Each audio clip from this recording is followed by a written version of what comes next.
Nos montes de Galicia, a vida salvaxe segue o seu propio ritmo. Entre a vexetación, non todos os animais están sans nin enteiros. Este xabarín que vedes no vídeo perdeu a metade inferior dunha das patas traseiras. Aínda así, segue movéndose polo monte, buscando comida e tentando sobrevivir como calquera outro animal. Fáltalle toda a parte inferior da extremidade e a coxa desa patacase non se move. Isto pode pasar despois dun golpe moi forte, un atropelo, un lazo, un disparo ou unha ferida grave que acaba danando nervios e tecidos. Non sabemos que lle aconteceu, pero o resultado é claro: unha amputación parcial e un posible dano nervioso que deixa esa perna casi inútil.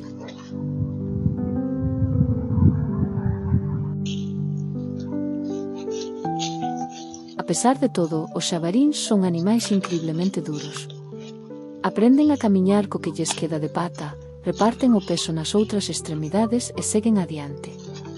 Iso non quere dicir que non sufra dor ou cansazo, pero o seu instinto de supervivencia é máis forte que a ferida.